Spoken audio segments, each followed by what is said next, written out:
Oh, yeah, I'm a businessman, yes, I'm an entrepreneur. Oh, yeah, I'm a businessman, yes, I'm an entrepreneur. I'm a little bit different, but Yeah. I will not be retiring. I So hear you, why? man.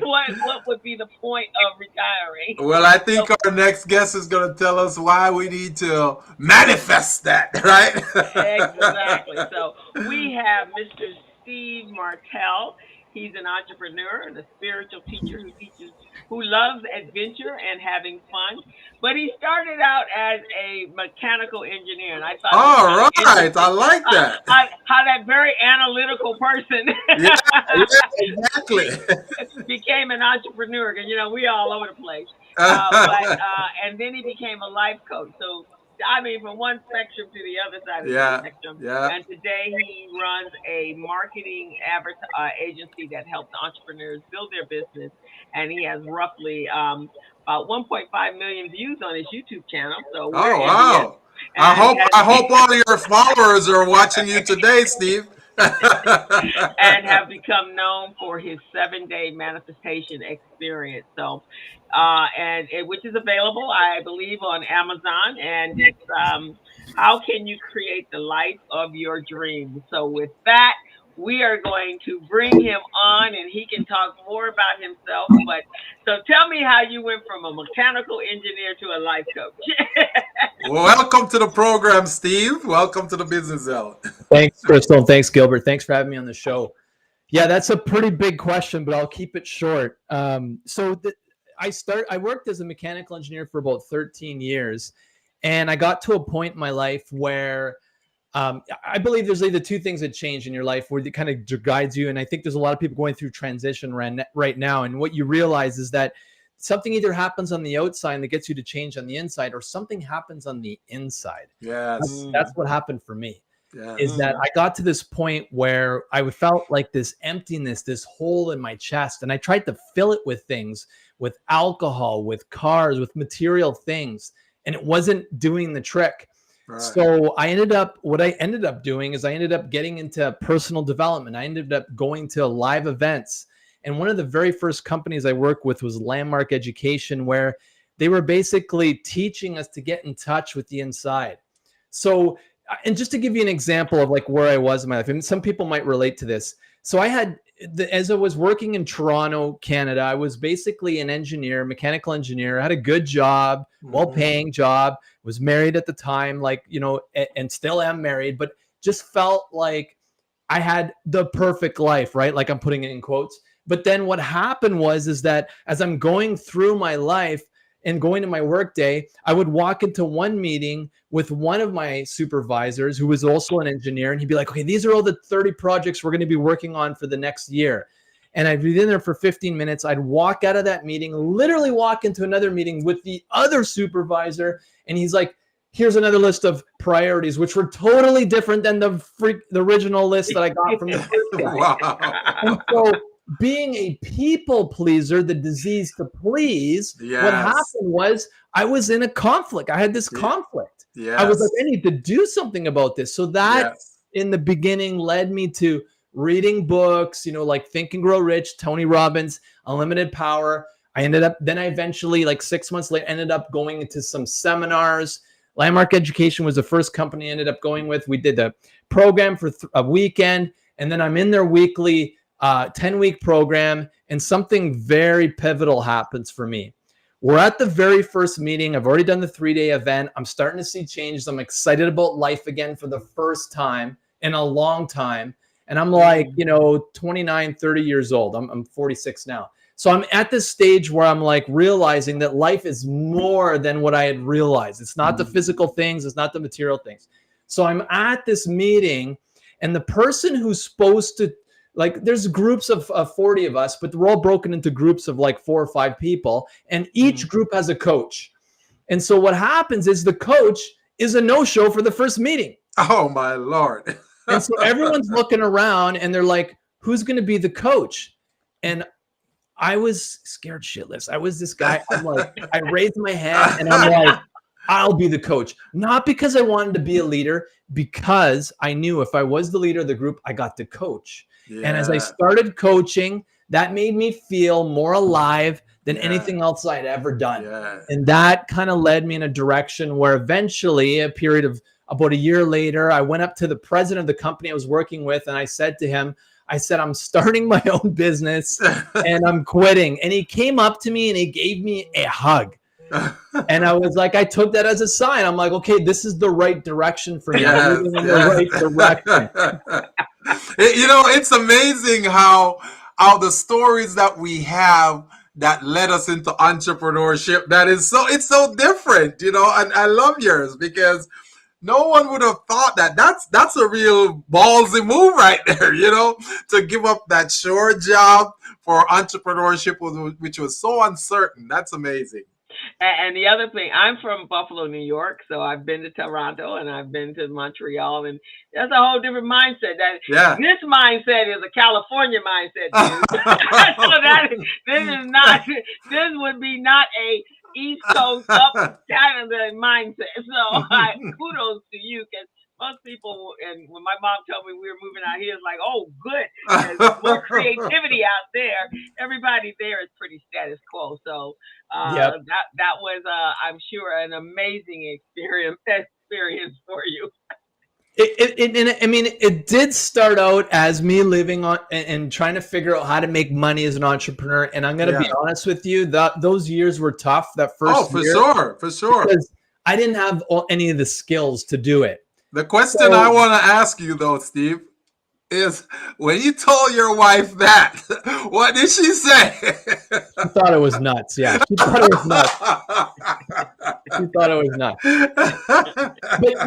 the idea that I could create my reality, create the things that I wanted to create, was very ingrained in me at that point, and I did believe it.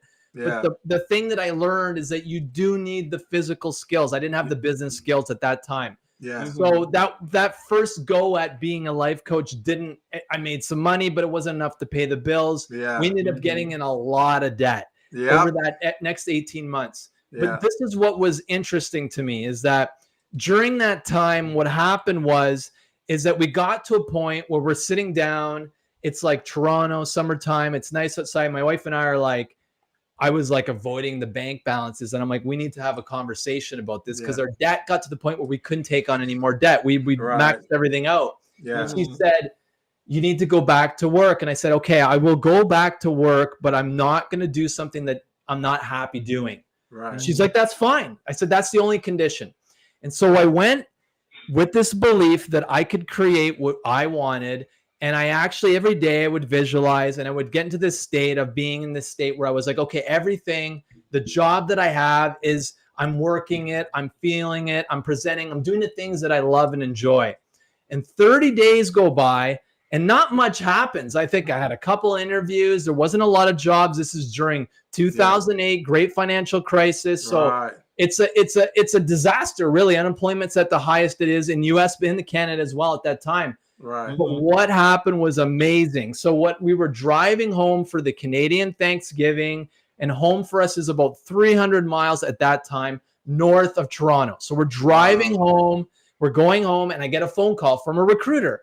And he says, they got this engineering firm that's looking for someone like you. He wants to meet you this weekend. Oh, Lord. And I was like, okay. I meet with him.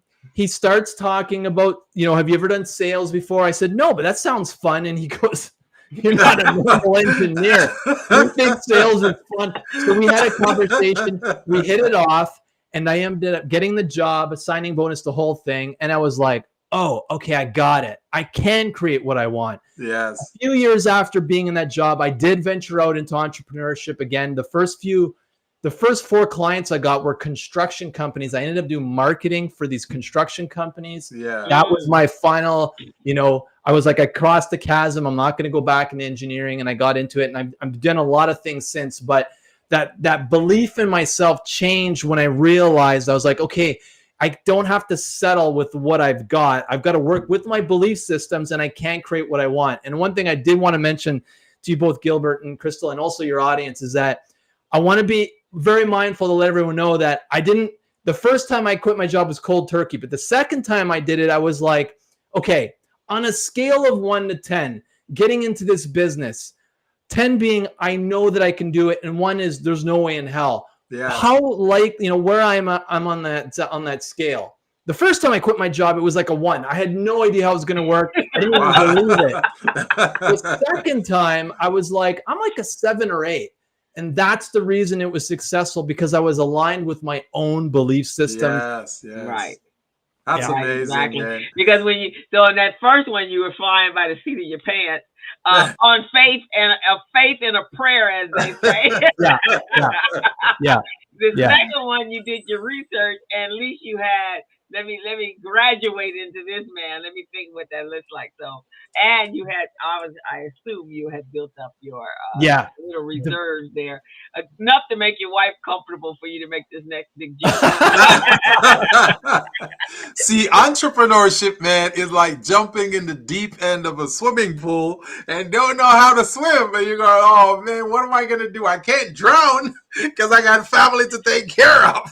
So what do I do? So I get it, man. You know, it's amazing, Steve, you mentioned 2008 is when you actually started, because that's around about when Crystal started too. Right about the 2008 time frame right there. I started my business in 97, actually, when I started. 97. Mm-hmm. So you were working for a client in 2008 when that happened. In 2008, I was working full time as an entrepreneur, but what I had was a niche marketplace. I had churches. No, I had real estate and mortgage individuals as my clients, and the domino effect was the church. Because I had a number of churches that I did bookkeeping for. So I lost about 65% of my clientele, obviously, because the 2008 was a recession that involved the real estate industry. And they got wiped clean. And so but I have skills. And I always keep a bag of skills. See, just like Steve, he had his skills, man, and that's what he relied on. Yes, man. He had some transferable skills. Right. Yeah. So I flipped that around. It's like, wait a minute, these people gonna need to have some training and coaching, and I need to get with an organization who's gonna get some money from somebody to help take care of these people. And that's what I did. I flipped over. That's when I flipped over to teaching and training for organizations and not individuals. Oh yeah. So you gotta have your bag of skills. It's like the pencil box. You gotta be able to pull out. You gotta, whenever there's a crisis, you gotta be able to pull out a skill. And, I can sell this one as a salesman, right, Steve?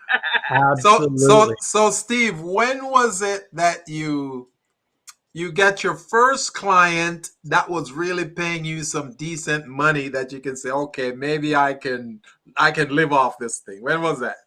That was a few years ago, and it was one of the first construction companies I was working with. Because what I didn't realize, this company at the time was making $80 million a year, and I had pitched them a contract to spend $48,000 a year on marketing. And it closed in about 2 or 3 months, but they said yes. And I was like, and I started to get it monthly. And I was like, I wonder if I could do this again. So I did it a couple more times, and all of a sudden, like 3 clients, I'm over $100,000 my first year. And I was like, I'm like, I'm on a money. I had skills that they didn't have. They didn't have an in-house marketing department. And I just started talking to people about this, and the first 3 bit. And then I was like, okay, I got it. I'm like, I understand how this works. You brought value to them, Steve. That's what happened. You brought value. You looked at their pain point and you said, okay, how can I be of value to these guys and make them fall in love with me? And that's what you did, Well, there was 2 things that they had as an issue. That very first client, the one that paid me $48,000, and that was they were having trouble in the recruitment side. And they were using Indeed, and like even back then Indeed and like other the kind of high traffic resume, job posting sites. But they were still having trouble getting the qualified people. Said, what we're going to do is we're going to do a campaign over the next few months. We'll measure and track everything. Engineer, right? We'll track everything. And what we'll do is will start to even measure and track the applications you're getting. And what happened was after 2 months, the applications and the number of people applying blew up. Wow. And because of the marketing. And so they blew up, everything kind of took off from there. And then the second problem was a very distant number 2 problem, was they were having trouble attracting new business, but because they were doing the campaigning for the recruitment, they started getting more business at the same time. So that problem went away. Yes, Wow. yes, definitely. Yeah. Folks, for those of you who are just tuning in, this is the Business Zone with Crystal and Gilbert. We're on every Friday from 3 to 4:30, guys, and we bring you valuable information. As an entrepreneur, we bring you valuable information for your small business. And if you're a micro business, we also do that. Our very special guest today is Mr. Steve Martile, and he's an entrepreneur, guy. He's also a life coach. And he's got the 7-day manifestation experiment. And that's what he's talking about right now. So tune in, guys. Tell your friends. Tell them, hey, come on over. We got some manifestation going on here. And so you can manifest it yourself. So what was the inspiration by creating, and this is a book, right? The Yes. 7-day manifestation, and what kind of evolved to creating that? Yes. Okay, so what happened was I actually posted a video on YouTube back in, I think it was 2009 or 2010. And over a period of years, that video got 500,000 views. And I thought, oh, that's a really good idea for a book. Oh, so wow. I ended up publishing the book last year. I actually waited quite a while before I published the book. But when I did come out with the idea for the book or this video, it was because I was working as an engineer, but I still had taken on some coaching clients. And I had this one gentleman from the UK. His name was Peter. And we were working together, and he had a band, and he would teach people how to play certain instruments. And, he came to me in November. It was actually this time of year, hired me. And he said,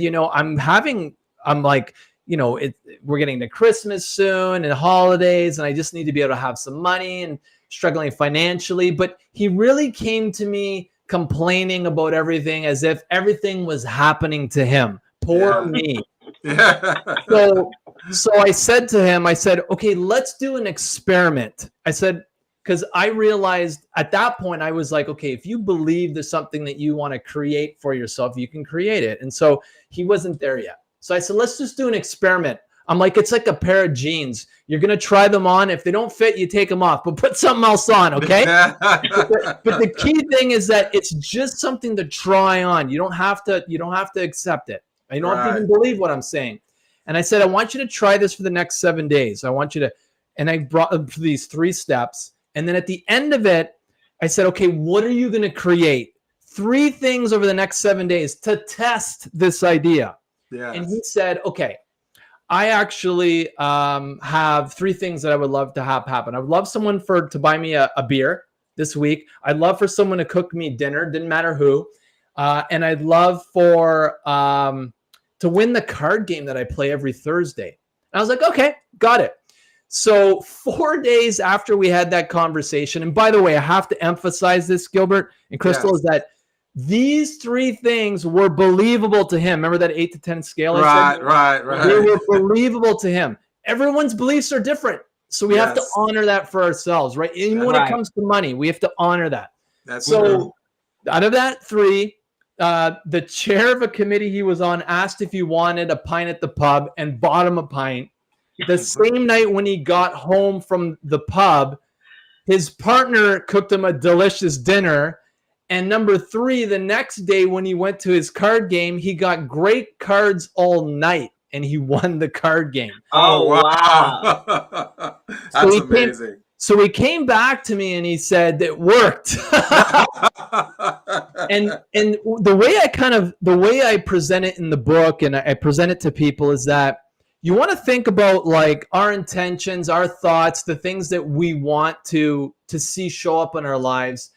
What most people are doing is they're going and let's say printing a resume or a letter from a printer, a digital copy of that. They're getting it in their hands, that paper, and then they're seeing mistakes on it and they're whiting out that mistake. And then they go back to the digital version of that resume or document, they print it out again, and then they see the same mistake. And what I'm saying is, in order for physical reality to change, you need to change the digital copy. I like that. And that's what he did. And that's what anyone can do. I like that, man. That's a very good analogy right there, man. I like that. So how many people do you think that actually live the life that they want to live? Oh, that's a great question. I'm not sure, Crystal, but I mean, like there's, and it's a great question, because part of it is about, are you living authentically who you are, right? Like you're in this job, but you got to force yourself to go, or you're even in a business that you created and founded, but it doesn't serve you anymore. Yeah. And that's a question for each individual on their own. But if you're just like, I'm tired of doing this, there's something else calling to me. And that's a key level to creation. If you want to change that digital copy, you have to honor who you really are. Yes, yes. Right. And live in your faith, live in your belief, and I guess not be afraid what other people are thinking, and living somebody else's life. I think a lot of people live somebody else's life or someone else's expectations of what they should be doing, right? Yeah, great point. Yep, there's a lot of people that hear their parents or hear their colleagues saying something, and they think that's them, and they're realizing, maybe even now for the first time, that that's not them at all. And you might be in the mortgage business right now, or in the real estate business, and realize that I need to be like in the book business, or I need to be, doing something in the speaking business or something totally, because you've always thought about doing it. You didn't have the courage to be like, I'm going to rise above the voices around me and actually honor it. Yes. And it's funny because in 2008, one of the things that I thought was kind of interesting, and you kind of obviously stumbled on it when you went from engineering to a salesperson, and when so many people were out of work and they can no longer at that time they weren't selling houses, the mortgage business totally turned upside down, and they couldn't do it exactly the way they were accustomed to do it. I would have clients, and I were like, "Aren't you a salesperson?" And they're like, "What are you talking about? Aren't you a salesperson? You're selling a house. You're selling a mortgage. So can you not sell something else?" Because the core of that's where the transferable skills come in, Because go ahead, Steve. So it's just something Crystal said, is that because I've been going through these transitions. Like, it's not like I just stopped and everything's like, I've been going through these transitions the last few years as well with my business. And what I understand is that a lot of us hold an identity or a definition of who we believe we are. An example is, I'm a real estate agent, or I'm right. And like Crystal's saying, well, can't you sell something else? To the person who physically holds onto that identity, they can't even see it. They can't see it. It's not a possibility. Right. As soon as you get to the point where you maybe have the frustration in that career, you're just like, all of a sudden it's like a window cracks open, and all of a sudden you see a new possibility. Like, I can sell anything. Why am I just doing this? Yes. And that's why as business coaches, we are so important, because we introduce new ideas, new strategies in people's minds, so they can think about things, and they go, oh, that's when the light bulb goes off. Oh, I never thought about that before. Right, exactly. And as a life coach as well, so many people do need someone that they can bounce off information, or that person can speak to them and hit that core, and they feel they're in a safe place, and they can actually say, yeah, maybe you are right. Maybe I can break from that path. Maybe this is what's keeping me back from reaching my highest potential, because of the fact that, somewhere in my childhood, someone told me I was never going to amount to anything. And so that every time they go to progress, they keep hearing that little voice in their head. And it's so simple, right? So if you're listening to this, or you're watching us, and you're just like, okay, well, what is the change? I would just say, and it's very simple. It's like, follow your highest excitement. Like, literally, if you think about the thing you really want to do, does it either give you energy or take it away? If it Yeah. takes it away, it's the wrong direction for you. Exactly. That's a If it good gives point. you energy, that's what you need to be looking at. You don't have to jump all in. Just look at it, think Yeah. about it, and then see Yeah. where it takes you. That's a good point right there, Stephen. That's a very good point, because some people, they know what they want to do, but they're not doing it. And by not giving it a chance, they don't know how fulfilled it will make them feel to doing it. And just like with you, I mean, you've been an engineer, and you've developed some skills along that way, but those skills you've developed, you can transfer it into other areas. So you are willing to take that jump in the pool, and you were willing to say, all right, let's see if this is going to take me to the other side, which it did. So this is amazing. Yeah, absolutely. So tell me about the 7 day manifestations. So I've always been under the assumption that 21 days to change a habit, but 7 days, what does that look like? How do you start with that, and what does that end result look like? Yeah, great question, Crystal. So it's very simple. So you pick first. You want to pick 3 things, and if you're listening to this right now, just write down 3 things you want to see show up in the next 7 days. Mm-hmm. Literally, that's it.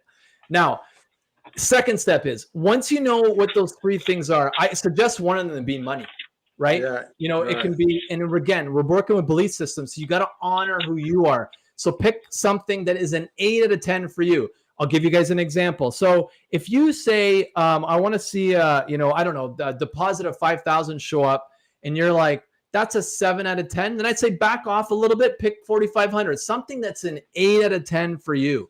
It's got to be something believable for you. If that's too big, go smaller. If that's too small, go bigger. Pick an 8 out of 10. It's not something you know is going to show up. It's already, it's already lined up for you, a deal that you've got to close or some new business. It's literally something you have no idea where it's going to come from. I had a guy call me today, just out of nowhere, brand new client, and we're starting in like a week. So that type of thing where it's going to be a surprise. Okay. Yeah. Now, so that's the first step. Second step is, once you've picked those 3 things, give each a rating on an 8 to 10, 1 to 10 scale. And then if they're 8 or higher, you're in the sweet spot. That's where you want to be. And then the third step is, just when you wake up in the morning, just visualize as if they've already been done. Okay. Now, if you don't want to pick a value, like you can't think of something, pick something simple, a cup of coffee, a parking spot, something simple. And like the editor for my first book, this was kind of funny. I thought very interesting and surprising to me. We're going through the book, and we're like near the end stages. We're in the last kind of like day working together, and we finalize the book. And she goes, and she's not into anything that's, she didn't know if it was real. She just was like working with me. And she said, you know what? I was reading so much of your book, and I give a little bit of the science behind it. And she goes, I had to try it. So she's like, I picked something simple like a cup of coffee. So on Sunday before our call, she ends up going for a hike with a friend of hers. They go for a hike. They ended up coming back out of like, the woods and stuff. And they're in this kind of like strip mall, and there's a Starbucks there. And she goes, do you want to go in? And she's like, sure. They go in. Her friend says, now remember, she just visualized and totally forgot about it, which is part of step 3. You visualize it, forget about it. You're not thinking about it. She goes in, and her friend said, do you want a coffee? She says, sure. She buys the coffee, drinks the coffee. No recognition yet. 3 hours later, at the end of the day, she's like, oh my God, it showed up. And that's what it is. It's a surprise. Yeah. And the reason the surprise shows up is because there's 2 things that you're doing when you visualize something, is that you're giving instructions to all the 40 trillion, 50 trillion cells in your body. You're telling them what you want. Yeah. And how many people are giving instructions to all the cells in their body? Very few people. Right. And so if you believe in the idea that you get to control what you do with your body and your mind, give your body and mind some instructions of what you would like to see show up. And that's just the beginning. But that's really what those 3 steps are. Again, pick 3 things you want to see show up, rate them on a scale of 1 to 10. And then number 3, visualize it and forget it. Have you done any case studies that you put in this book that showcase some of those things, some of those 7 steps? Yeah, I have a bunch of, I got probably at least a dozen or maybe 10 or 12 in the book of people that have used it, Uh-huh. and some client case studies. Yeah, in the book. Yeah. Right, right. That's And good. That's and good. everyone can go buy this book on Amazon, right? Or your Yeah, website. absolutely. And if you want to get through it faster, get it on Audible. I have an Audible version of it as well. And if you don't Oh, want to even okay. spend any money on it and you just want to listen for free, you can get half of each chapter for free on YouTube. Just Google my name, Steve Martile, and then just Google 7-Day Manifestation Experiment, and you'll see it come up, and you can listen to it for free, and then decide if you want to buy. And Okay. then for that free listening, do they do a survey? Do they do something No, to it's right on YouTube. Just search it; it's there. oh, okay. Awesome. I have some good friends of mine years ago. We started a program teaching kids, inner city kids, how to ski, and so we were really connected with it. But we all had a bigger vision that we'd have this location, that's what we would do full time. So we did that for a good 10 years. Had a fantastic run. My two coaches decided they wanted to stop and have a family. So we kind of went, moved it. It was in a program. It was actually in a ski club. So we turned it over to some other folks, and they continued on in their own way. Many years later, we'd all gone our different direction. I'm now in the tennis world, working with a program very similar. But one of my colleagues, he still had the vision, and he's one of those manifestors. His life is always just he's been able to live his dreams. So one day, and he was in the he's in the money business, the finance business, and working for one of the big, I think Price Waterhouse, one of those guys, a big financial firm. So he gets a phone call, and someone says, "Hey man, I know you've always had a dream to own your own ski resort." And he's like, "Yeah." He goes, "Well, I think it's about to happen." He goes, "What are you talking about?" He said, "There's a ski resort that's up in Vermont, and it's up for sale, and they're looking for someone to buy it. So are you interested?" And he says, "Well, I'll come on up and see it." And so he went up. He loved it. So today he now has a ski resort that's just for children, not for That's adults, good. just for Wow. children. And he's teaching inner cities. He brings them up from New York and other the more at risk environments, and he brings them up and he gives them, and it's all a nonprofit, so it's all free to the kids and to the parents. And he gives these kids these amazing opportunities to become skiers. So he actually, because that was our dream, but he lived it for us. It came to him, which we're all fine with that. I mean, I got what I'm doing, and I'm pleased with the tennis program I'm working with. But yeah, so that's manifestation I think at the highest. I love it. That was a great story. So Yeah.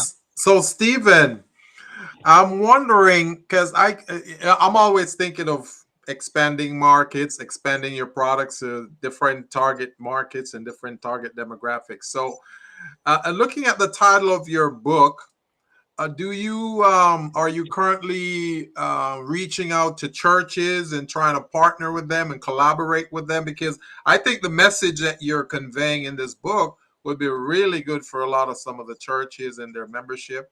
I Tie love into it, what man. tie into what the pastor is saying. Yeah. I, I love it. It's interesting. I just had the first book bought in an Australian library.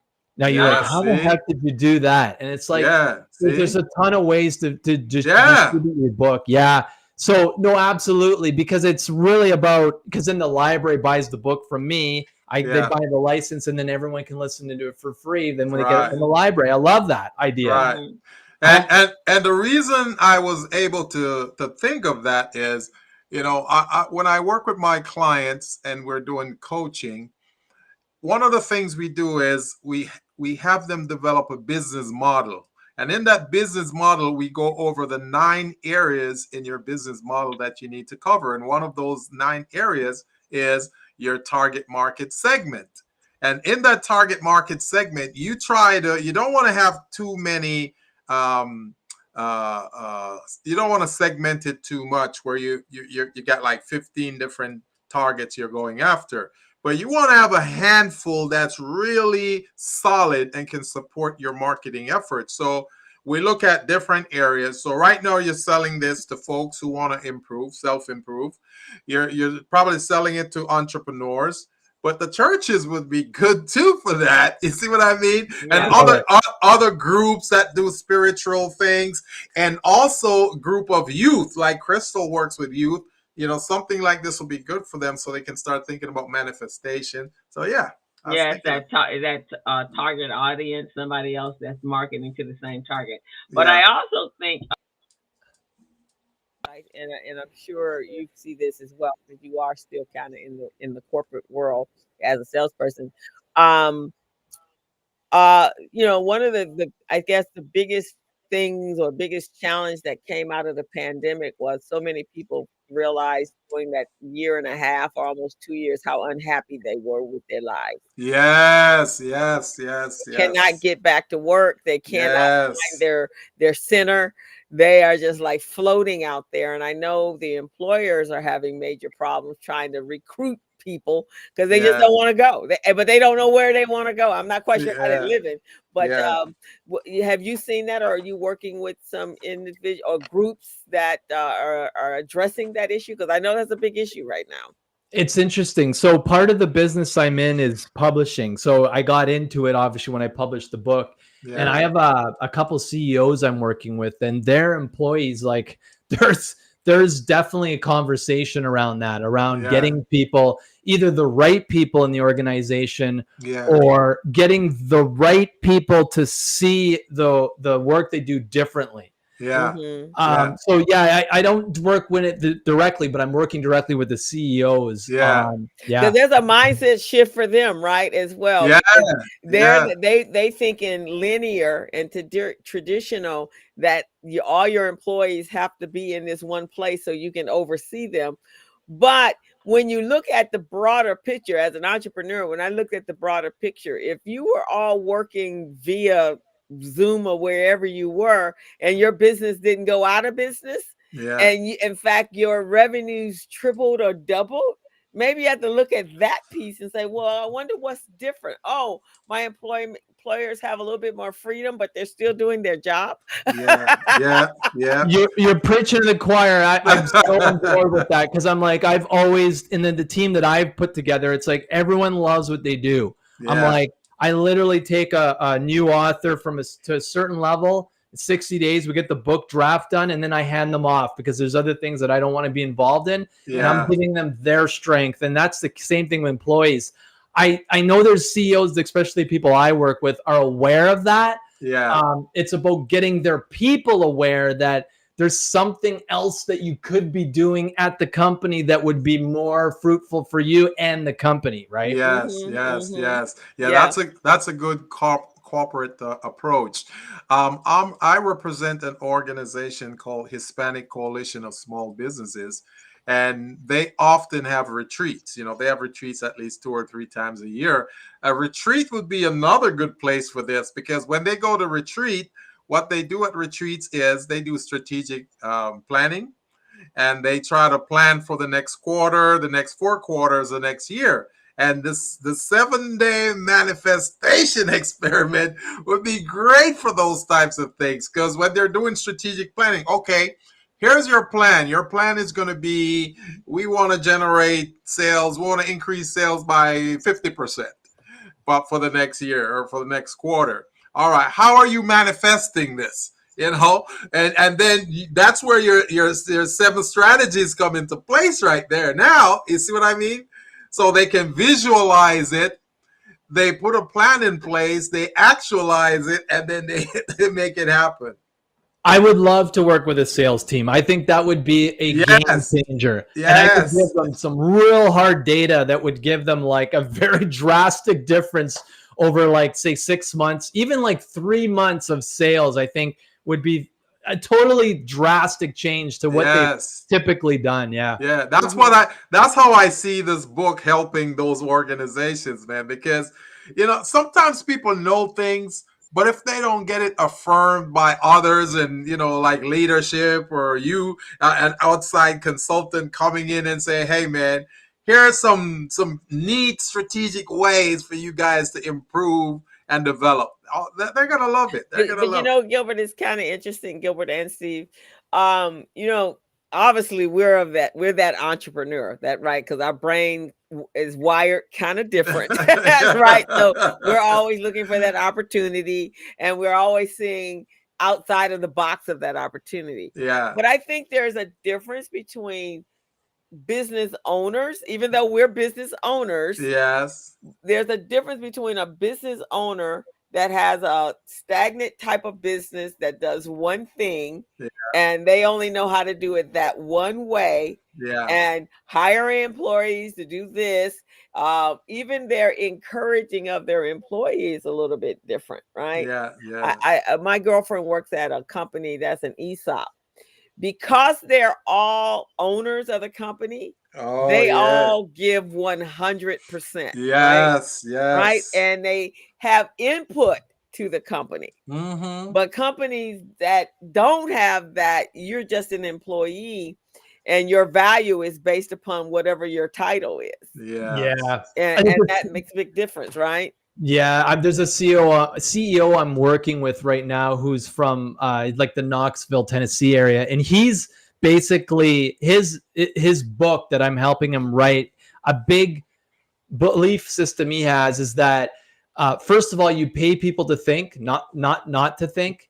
And Yes. secondly, is if you're going to get people to think for you, then you have to change the compensation structure. Yes. Yes. Yes. Yeah, Yes. that's very, very true. And I think that's some of why we have the disparity we have with the employee employer. I know my journey out of employment, out of the corporate world, all of it was very intentional. So I actually had a deadline when I was going to leave, but I also had a plan how I was going to leave, and I've told the story many times, so Gilbert has heard it. But I went to my boss with a proposition, and to give them the value proposition of me working for them part-time, or not part-time, for me, them becoming my client versus me being the employee. I had actually set up my value by being the go-to person in the organization. For any new person coming in, they knew they could get the orientation done, and I would give it to them, everything, all the resources they needed. So I was like, you know what if I do this as you guys are my client versus Right. me as your employer? So I gave them a nice little a scenario of what it would look like and why it would benefit them. But one of the things that I noticed after they agreed to do this, and I had been with the company for about 15 years, so they trusted me and they knew what, my value, right? So but I did notice when when I resigned and I no longer was an employee and I became the consultant doing the exact same thing, the respect level went up here Yeah. Wow. versus being an employee. Because Wow. again, it's that same afternoon. I pay you to do the job, right? It don't Yeah. necessarily mean I pay you, but as a consultant, Yeah. oh, okay, you're a subject matter expert, so to speak. Yeah. And whatever you want to charge, that's your value. And I respect what you're saying to me. I'm listening to what you're saying to me. I just thought, and it was like not over a long period of time, it was like an instantaneous transition from here. This day I was an employee, this day I was the consultant. It's like, whatever you say, Crystal, just tell me what you want me to do. And I thought, I what love it. the heck? That's amazing that you were able to like change the perception of you obviously changed it yourself, but then they saw you differently given the dynamic. Yeah. That's really what we're talking about, is Oh, like yeah. that level of change is Yeah. required first individually, and then it can reflect outwards. And Yeah. obviously you felt you were worth getting paid that. And that's another thing, is that there's a lot of people that, it's kind of crazy. I mean, I don't run into it too much with my clients, but I do see it in the business world, usually with people in this startup phase, where they're actually doing the thing that's more painful for them and causes them to struggle because they don't believe or feel worth more money. Yes, yes. And Yeah. see, the thing about this is that's why your book is so amazing, Steve, because when people manifest things, they're saying, okay, this is what I'd like to have happen. But in order for it to really manifest, you got to make the first step. You got to take the first I, step. I And lived that's what she did. She took that first I step took and the went first to step. Yeah, management. I gave it some thought, and I knew my audience, and so basically, I just kind of gave them a reality scenarios. Like here, I come into the office. I've been here for a long time, so of course I got more latitude than most people, and most employees come in and they fool around for at least 30 minutes in the morning, getting coffee, chit chatting, and all that sort of stuff. Then they go to sit down at work, and then they got to go for a break, and because it's mandated by the law, and then they come back and they work a little bit, they check their email, they make some phone calls, they go to lunch, and because I've been here a while, I'm not going to come back in an hour. Are you kidding? And then So that's 2 hours. That's an hour and 45 minutes of wasted time there, right, right? exactly. And then I'm gonna come back and I gotta take a mandated 3 o'clock break. And then next thing you know, it's 4:30. I'm doing busy work and talking. So look, let's just me work. You be my client for 6 hours a day. The, the That's one thing, amazing. the one thing I think is really important for people to understand is that to make the connection between their actions, their thoughts, and the outside world. And I'll give you a really good example. So this is an example I have in the book. So most people are familiar with Jim Carrey is. He did his first breakout movie was Pet Detective, right? Ace Yeah, Ventura. yeah. And in that the director of that movie, there's a documentary, and I can't remember the name of it, but it's the director of that movie that he directed that movie. Mhm. They hooked him up to ECG, and they hooked him up to some electrodes on his brain, his everywhere. And they literally what they did was they had some organic material in front of him, a yogurt. Now this is separate from him. This Yeah, is it's not him. And there's right. electrodes there, and there's electrodes on him. Okay, so they're measuring all the EMFs coming off and electrical signals coming off the organic material in his body. And the first thing they said is, how's your relationship with his lawyer? And you see this big spike because he doesn't have a very good relationship with his lawyer. And the crazy thing is that if you go back and watch a documentary, the electrode that was in the organic material that's not in his body is picking up the EMFs from him. Yeah. So to say that we're not connected is actually inaccurate because you don't have the information. We are connected. Now, Yeah. how we're connected is still not explained by Still a science. mystery.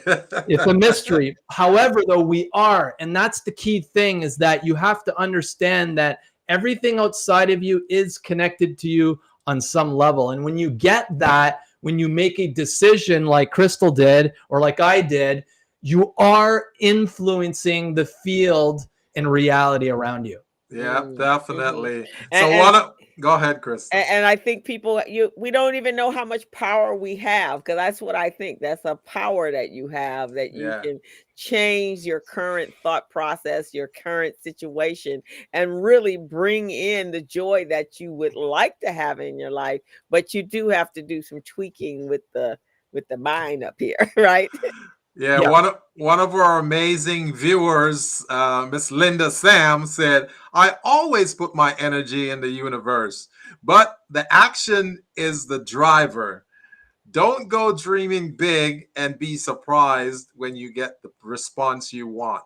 So, yeah, that's in line with the manifestation of things. Yeah, Yeah. bring in what you want to.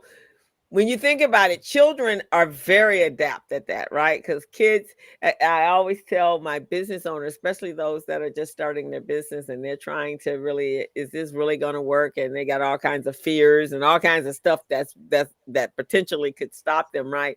And I Yeah. tell them, I said, here's what I want you to do. I want you to think and dream and visualize like you're a child. Yeah. When you were 5 or 6 years old and mommy was telling you Santa Claus is coming, you had a list And there was not, you assume you were going to get everything on that list. You didn't know how it was going to happen. You just Right. know it was going to happen. You give your list to your mommy and daddy.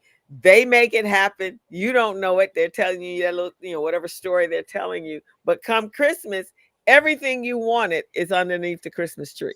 Yeah. Right? And that's exactly what you're doing, Crystal, and every human being on this planet is doing. It's like, Yeah. you want to think of like the Santa Claus metaphor is a good one, is that you have this higher self. It's a piece of you that's not here in the visible, and you're giving signals to it all the time, and it's sending signals back of what you could be doing. Now, when you act on something that is from your higher self, this dream, this vision you have, guess what happens? The higher self comes back and says, okay, I'm going to give you more information, more ideas, more of the path forward. But when you don't anchor and, as Gilbert said, activate the intention, then you don't get the information. Right. So it's like, it's really up to you. Yes, yes, definitely. Now, in your book, do you cover some of the triggers that keep a person from getting to that dream or being able to really manifest what they want? Yeah, I have a whole chapter on it. It's like when manifesting doesn't work. Okay, Steve, what happens when manifesting doesn't work? So you don't make any money. So it's like the example of when I went and decided to become a life coach. What I talk about in the book is that I had a lot of fear because I was going in, and it wasn't that I was like afraid of the unknown. It was just that I didn't have a plan. I didn't have anything. I just jumped in cold turkey. So the fears started coming up. And guess what happened? It showed up in my actions and in my perception. So again, if you come back to, so the reason something doesn't show up is because of a lack of a focus or an absence of a focus on what you want. So you got to think of it this way. You're either at any moment in time focused on what you want or on what you don't want. Right. And what I was doing when the fears are coming up is I'm focused on what I don't want. And guess what? It didn't work out. Yeah. My second kick at the can when I was doing it, I was like, oh, this is amazing. Because I was seeing that the progress with the client was amazing. And I started to focus more on that. Let's do more of that. So again, it's about you're sending every time you focus on what you don't or do want, or the absence of what you want, you're giving those instructions back to the cells in your body. You take certain actions. And again, it comes back to the cycle repeats. So the reason something doesn't show up is because you're focused on the absence of it, not on the presence of it. It really does come down to that. However, I will say this as a caveat. If you're focused on something and then the absence of it shows up, it may be that the way you're viewing it is limited in some way that is causing you to focus on the absence of it. In other words, to have the fear. So pay attention, listen to your coaches, because they're going to give you new perspectives, embrace those new perspectives, and then you'll start to see the fear fall away. You know, I always liken that to someone who goes up on a stage to speak. And speak in front of 500 to 1,000 people, right? So they go up on the stage with confidence because they're going, I know this material. I know these people. I practice my speech. But then they went up and then they start speaking, and something may happen where they may look at a person and that person is really focused on them intently, and they go, oh my God, I wonder if I mess up, what would happen? Then they start getting in their own heads and start thinking about all the negative stuff, and that's how the manifestation won't happen, because now they start thinking about all that negative energy. And that happens a lot. I know when I start speaking, what I basically do is, obviously have my notes and so forth, and then, but before I step on the stage, like, okay, God, take it away. And I had somebody come up to me, and he was like, "Oh my God, that was absolutely awesome." He worked for a newspaper. He goes, I'd like to call you, and if you could just repeat all of that. Lord. I was like, dude, I don't even know what I said. That was God doing it there. You should have been recording, because I can't repeat anything of what I said up there. That was, I gave an instruction to myself. That's what I think about when Steve said that earlier, I'm saying, well, yeah, that is so true, because sometimes, you go up on, some people, they'll go up on stage all confident and ready to go, man, and just they make eye contact with just one person, then all of a sudden that just destroy their confidence all of a sudden. I remember when I don't know why this conversation came up a couple of weeks ago, but I was talking to someone about how when they do their like thesis or dissertation in college, university, you have to present it in front of a group of people. And so I would, when I was younger, up till when I was 19, anytime I had to speak in front of people, my left leg would shake like crazy. Oh, my Lord. I went up. I remember there was about 5 of us in their group, and they said it was my turn to present. And I go to my colleague, my friend, and I say, my leg's gonna like go crazy. I said, just ignore it. So I go up, I'm talking. He's like, I come back. It was literally like 2 minutes. He goes, what the hell is going on with your leg? And what was interesting was like 6 months later, I had done a speech to a similar sized group, but it was on a topic that I was very like excited about. Yeah. And that tremor, that nervousness went away. So it's interesting how that will change things. Oh yeah. And it's the same thing with manifestation, man. If you're not locked into that manifestation, you're gonna get, either nervous or get non-focused, and it won't manifest the way it should be, because you're thinking some other things. You're getting distracted. So yeah. And there's a couple like Oprah called. She feels she's a master manifester, because everything she's ever wanted, she's actually, especially in her later years, been able to manifest it. Early days, this all resonates with me, because early days I was definitely a follower of The Secret, and I actually attended Agape with Michael Beckwith. Awesome. And so that whole church is about manifestation and being linked into who you are and living in your authentic self. But there's a lot to be said, and I think as entrepreneurs, I always tell my especially someone just launching a business, is first tap into who you are, tap into your powerful why before you even think about creating the business. Go through and fix the internal, because as an entrepreneur, we all know fear will jump in the way, and that will just block everything coming to you. So it starts up here before you become an entrepreneur, before you decide I'm going to quit and make my own money. And I know Gilbert, and I'm sure you as well, Steve, with your clients, we get in our own self way. Yeah. We always are getting in our own way. Yeah, that's true. That is true. That is true. Well, this has been absolutely awesome. Are there other books that you've written? I know you're into publishing now, so there must be meaning that there were multiple books before this one. I have another one that's coming out in the next couple months. It's not out yet, but it's the subtitle of it is How to Break Free from the Past to Live Your Highest Potential. And I talk about a lot about the fears, the programming, and how to overcome that. And I have a process for it that I'm going to be certifying people in, but that book isn't out yet. But those would be the first 2 that, I would mention on the show. Yeah. And I would say that past thing, so many people get hung up with their past, their family's past, their parents' past, and it's like that past keeps them from moving forward. And sometimes it's not even their past; it's a parent, and they carry it around like a monkey on their back. It's like a big bag, a big sack. It gets heavy. They start getting tired. They're wondering why they're tired. I mean, it could be other things. It could be what they eat and that sort of thing. But a lot of people are doing that right now, where they're carrying this bag around. And I'll give you one example. The reason I wrote the second book was because I worked with a few different people over the last few years, but one woman had, basically she couldn't sleep. So she had, for an entire year, had not really slept. She had I think she had a newborn child, I think 6 or 7 months. Right. And what happened is that she came to me, she's like, I'm so tired, but I can't sleep. And so I brought her through this process. We let go of some stuff, went into the subconscious, came out of the call. I said, let's talk in a week.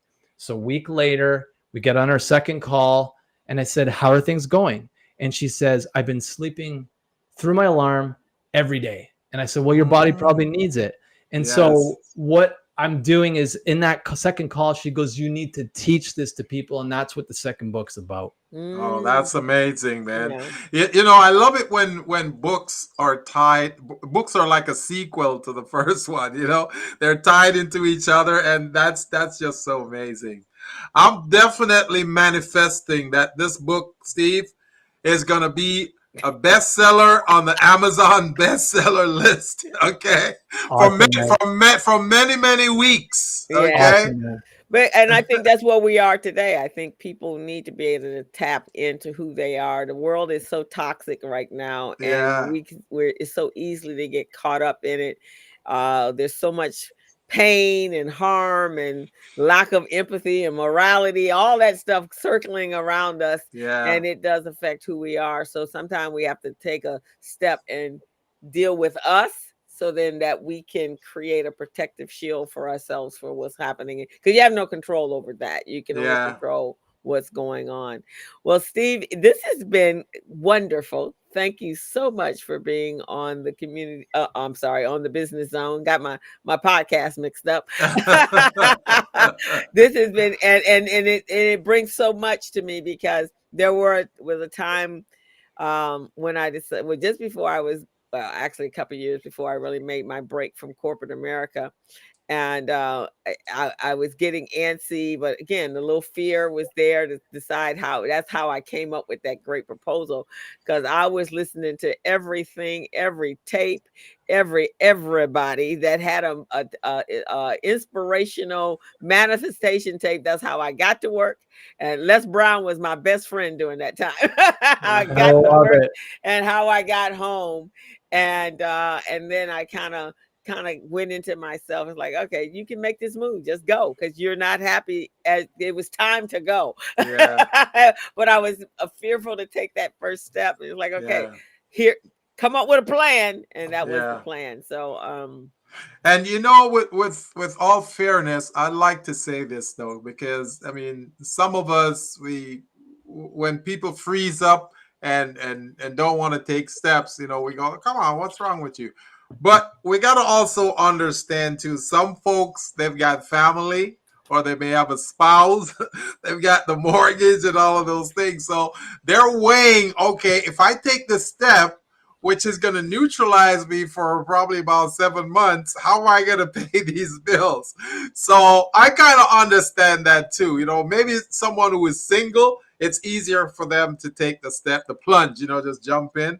But, you know, that coupled with the manifestation and your principles, I believe that the principles you have in this book, you know, you start marketing to chambers, to associations, and they start using this at their retreats, and even in corporate the corporations, they use it on their sales team. Oh, this is gonna be amazing, Steve. It's gonna be amazing. no, I'm gonna actually buy the book, because I mean I like to keep go back and reinforce. Yeah. So it's been a pleasure to have you. And so what's your 5-year plan?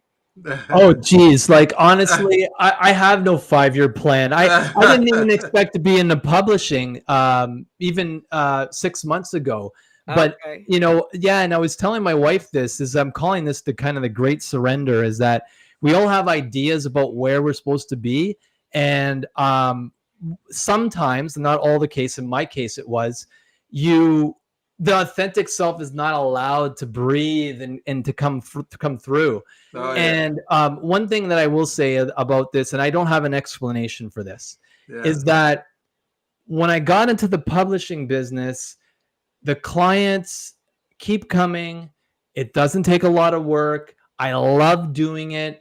We're helping people write books in 60 days. Like I Mm. just it's very like I can't explain it. And but I can explain that what I can explain is that I'm in what's authentic for me. And sometimes I think we get into things or businesses or in relationships where we're trying to be ourselves, but we're not being our full selves. And I finally got, after 46 years, I feel in a place where, and I told my editor this for the second book, I said, it feels like I have a construction crew, and this is for the first time in my life, that is pulling out every obstacle on the road in front of me before it even gets there. Yeah, that's And great. and she, I gave her example over example, and I said, it keeps happening. I said, this has never happened to me before. So I'm kind of open, Crystal, wherever I get taken, and I'm excited about whatever happens. That is an awesome explanation and answer to that question. I'm kind of like that as well. Just whatever, I'm in the flow, I'm in the stream. I kind of do know where I want to go. But it looks rosy on the other side of it, and so just stepping out there, opportunities come up, I do my due diligence, like, okay, let's try that.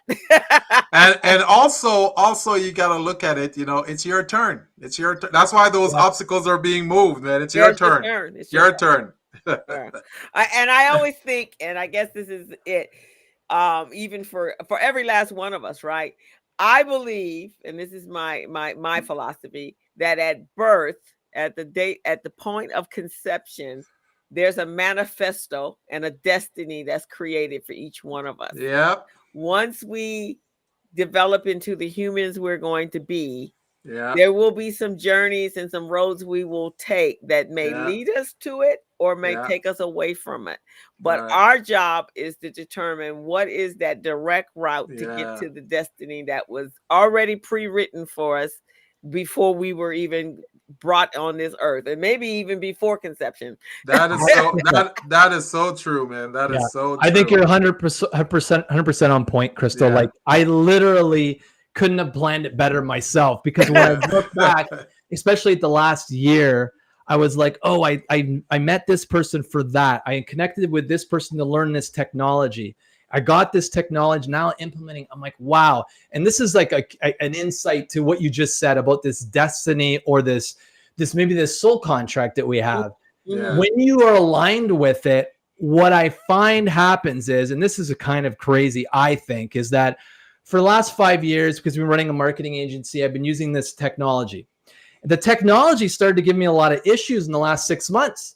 It would break down, accounts would get shut down. I was like, oh man, this is not good. All of a sudden, I'm on the new trajectory in the new business, doing something slightly different with the publishing, and the technology works. That's the devil messing with you, man. That's the devil messing. And because sometimes, because we as humans, we will hang on. Yeah. Right? We will hang on. So sometimes the universe will just move you, because it's like, okay, you ain't gonna never let go of that. Let me just move you right over here. Let me just shut this all the way down, and you'll have no choice but to make this happen. And it's interesting. Right. I have a client that I'm working with, and he's in the pen business. Yeah. And like literally like pens. Like he makes these fancy pens. They're like expensive pens, and he's got a great market for them. They're usually like baby boomers and stuff. They like these fancy pens. It's a recession-proof business. I heard you guys talking about that earlier. Yeah. He's been trading stocks for like 10 years. And he's trading stocks all summer. He's losing money. He's like, I keep getting more losses. And so we get on this call, and I'm like, what are you the most excited about right now? He goes, my pen business. I'm like, how much money did you make last month? If you're like sales revenue, not gross profit. $50,000 last month from pens. I'm like, keep doing the pens. Leave the stock market alone. It's like you can't explain it, right? So, and that's this, like you said, this divine kind of destined path we have. Yeah. I think once you get there, then like the roadblocks really start to move for you. And I wish that for everyone. Right. And the other thing is what you just were talking about, that you start recognizing that what you need when you need it is there for you, right? This is there, this is there, this is there. No, and when it's not a challenge to get to that, when it just looks like it was laid out for you, that was part of the destiny. But I think we have to recognize that, because some people see that and they go, oh, I don't trust that. Why is that there? What is that, a trap, right? So I think that's what it is. Steven, you are actually a breath of fresh air. Thank you so much for being on our show. I'm glad you explained the manifestation, man, because it brings a different dimension to people's thoughts of manifestation. So I appreciate that. Yeah. Awesome, man. I appreciate both you guys for having me on the show.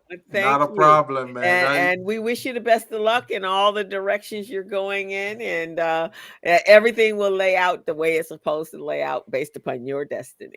And you are welcome back on the Business Zone anytime you want to, talk about other books or talk about your program, what you're doing for entrepreneurs.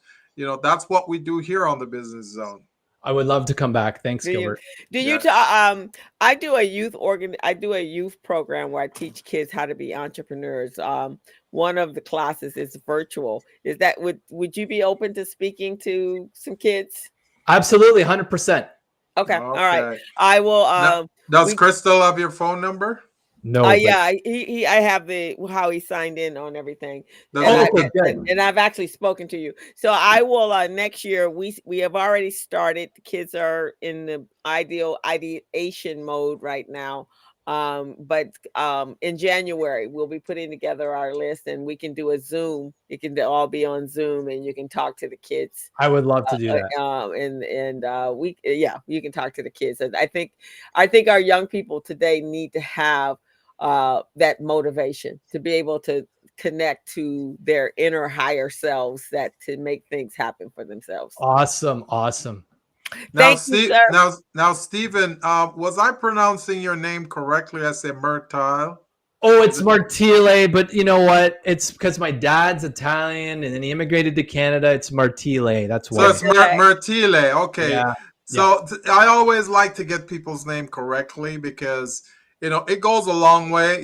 We might be saying this and this video goes international, and someone may know you and go, "That's not his name. His Well, name is Martile." it will be international because he's in Canada. That's not his name. So Well, you're good, up man. there. So has it gotten cold in Canada? Has it gotten cold up that way? It's like, yeah, you know what? It's crazy. It was above freezing today, but it's getting Wow, to that point. above freezing, man. It's getting there. I cannot remember the last time I dealt with freezing, man. I was in Binghamton. I lived in Binghamton, New York for 13 years. Oh, That's wow. like about 280 miles from where Crystal is from. Crystal is from Rochester. No, I mean Oh, wow. Buffalo. Buffalo. Buffalo. Buffalo, yeah. Right Yeah. Yeah, So- that's like a cold thing. Because Yeah, of Canada. It's Yeah. when my mother told me at 12 we were moving to California, I did a jig. And I was It's I like won't- Christmas for you, right? I won't be Every coming day. back to this cold country, man. Exactly. Yeah. Now, Stephen, how do people get a hold of you? Do you want to give us that information? We can pop it in the chat here. Yeah, absolutely. So freedomeducation.ca is my website. That's the blog. You can check out my latest posts there. You can get the book there. If you want to get my book again, it is on Amazon. It's on Barnes and Nobles. If you want to get it from a library, you don't want to pay for it, ask your local library. Say, hey, I'd love to get this book. They will buy the book for me. It's the Audible version of it, but you will get it for free. And as well, like I mentioned, you can get samples of the chapters on YouTube. But freedomeducation.ca is the best place for people to connect with me. Okay. Awesome, my friend. Well, we are in enveloping you into our friend and our network. So welcome. I appreciate you guys. Thank you. Thanks for having me on the show. And this video will be available to you, Stephen. Just go to It'll YouTube be on our YouTube channel. Yeah, as soon as this show is over in about 5 minutes, it's there. So you can just copy the link and use it for your marketing. Awesome, man. Yeah. Okay. All right. Awesome, guys. Well, thank you so much. We so appreciate you. Appreciate you, brother. Appreciate Cheers. you, man. Have an amazing weekend. Keep up the good work. And like I say, I'm manifesting that this is going to be a bestseller on the Amazon bestseller list. Okay. Awesome, man. Thank you. Take care, Bye-bye, brother. Steve. All right. Steven. All right. All right. That was a good one. That was a good interview with our amazing entrepreneur there, Mr. Steven Martile. Mm-hmm. So we can actually we'll chop that up and we'll see what that happens. Well, yeah, definitely. It's 1:32, so it's been a great show. Oh, for sure, man. I'm looking forward to it. So let's see what happens from this episode. Okay, all righty. All righty. So do we want to run Small Biz Pro? let's do the Small Biz Pro promo, and then let's folks know how to subscribe or follow us, Mm-hmm. and keep on So supporting let's do us that so we part can while provide materials to them. I'll here hit the we do that part. So while I Okay. get it, pull up the Small Biz Pro. Okay.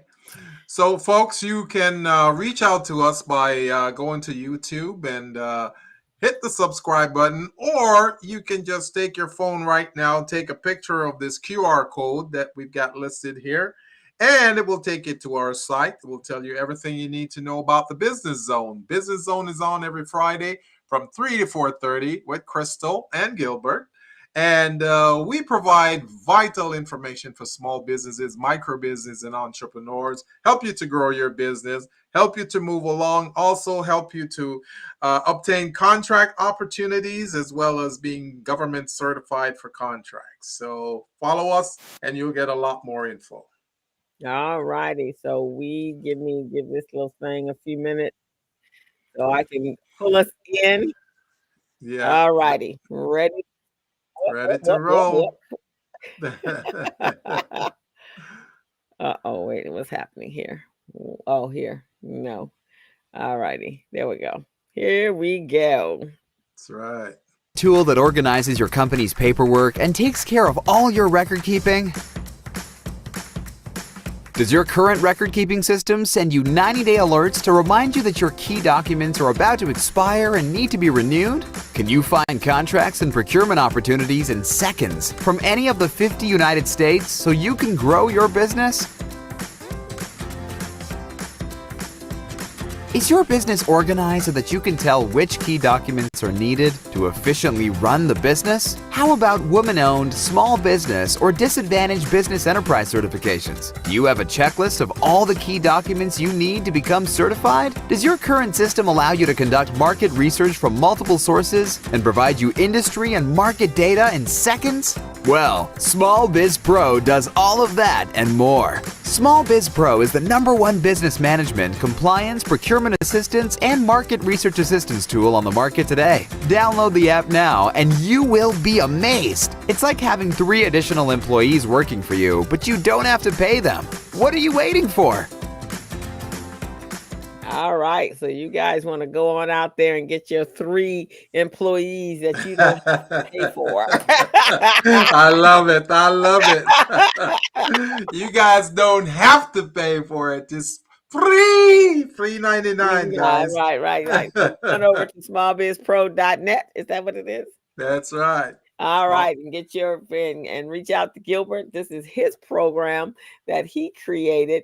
So Gilbert, what you gonna be manifesting? I want to manifest 4,000 views, 3,000 views. Yeah, I wanna manifest that as well. 4,000 views on this Business Zone. We got Right. some more viewers tapping into us, and also checking out our program and discovering the treasures that we offer on this program that can help you grow your business. So yes, that's All what right. I'm manifesting. Actually, I'm gonna make that bigger. I'm gonna go for we want to have a million subscribers or a couple hundred. How about 5, 6 figures subscribers, and then that'll bring us the views. How about that? We're gonna Hey, think big, Gilbert. that sounds good. We don't think small.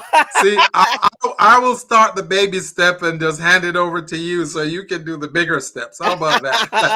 All right. Well, it's that weekend time. It's Friday, and so Yes. I got the kids Saturday, so I got a full day. I got tennis in the morning, kids, and in the Yeah. afternoon I have entrepreneur kids. I'm already worn out, so I'm gonna be super worn out by Sunday. Man, you're gonna have to start doing some manifestation there. I Man. tell you, I got to get invoicing done, so it's one of those kind of weekends. But I'll be all right. I hear that. I hear that. Well, you keep up the good work, co-host. You do the same. So And folks, remember to go check out Richard Wallace's Southern California Black Chamber of Commerce event, From the Desert to the Sea. I call it From the D to the C. yeah, right. And that's going to be November 16th, 17th, and 18th. So Check it out. I put in the chat. I put the link in the chat. So you copy that link, go to his website, register. You can register for free. But on the last day, which is the 18th, if there's the food event, then you will have to pay, I think, $40 for the food, for the dinner. So I think it would be an amazing event. You're going to see people doing mergers and acquisitions.